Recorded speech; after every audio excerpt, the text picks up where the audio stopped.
Hospital భవనం పైకెక్కి యువకుడు హల్చల్ చేసిన ఘటన ఆందోళ్ మండలం జోగిపేటలో చోటు చేసుకుంది. మండలంలోని కొత్తపల్లి గ్రామానికి చెందిన మధు కుటుంబంలో గొడవలు జరుగుతున్నాయి. కాగా భార్య కాపురం చేయనట్టు పుట్టింటికి వెళ్లిపోయింది. దీంతో మనస్తాపంతో మధు ఆదివారం సాయంత్రం మద్యం మత్తులో తన ఇంటిలో గల గడ్డి మందు సేవించాడు. కుటుంబీకులు వెంటనే సమాచారం ఇవ్వడంతో 108 వాహనంలో అతన్ని జోగిపేట ప్రభుత్వ ఆసుపత్రికి తరలించారు. కాగా తనతో 108 సిబ్బంది దురుసుగా ప్రవర్తించారంటూ వారిని తనకు క్షమాపణలు చెప్పాలంటూ మొండికేశాడు. తాను చికిత్స తీసుకుంటున్న హాస్పిటల్ భవనం పైకి ఎక్కి గడియ పెట్టుకుని తాను భవనంపై నుంచి దూకి ఆత్మహత్య చేసుకుంటానంటూ మొండికేశాడు. ఎంతసేపు వినకపోవడంతో వైద్యులు పోలీసులను సమాచారం అందించారు. దీంతో పోలీసులు అక్కడికి వచ్చి అతనికి నచ్చజెప్పడంతో కిందికి దిగి వచ్చాడు. అతన్ని సంగారెడ్డి ప్రభుత్వ ఆసుపత్రికి తరలించారు.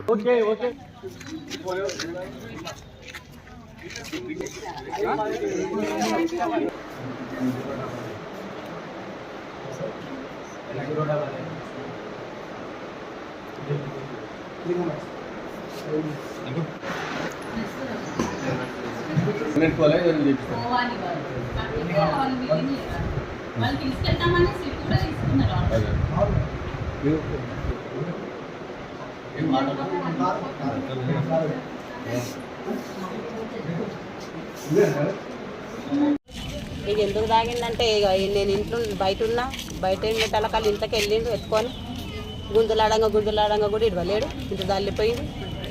తాగిన నేను అంటుండు, మేము అందరం గుంజులాడుతూనే ఉన్నాం. తాగిన నేను అంటు ఏ మందు తాగిండు? గట్టి మందు. ఇంకేం తాగిండు? ఏ మందు తాగింది బయట చూసి వస్తామా అన్నాము.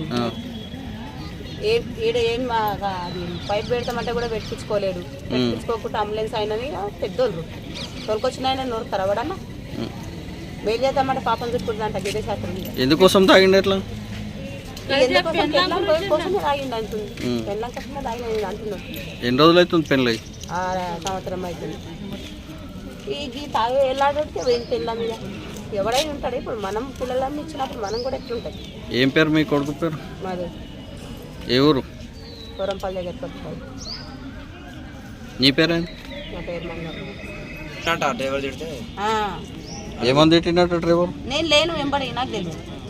నేనేమో బండి మీద వచ్చిన, ఆయననేమో అంబులెన్స్లో వచ్చారు. వాళ్ళు ఏం తిట్టింది నాకేం తెలుస్తుంది? నేనేమి వినలేదు. ఇప్పుడు ఎక్కిండు సార్, బంగారం ఎక్కితే బంగారం మీకు ఎలా దించారు కదా.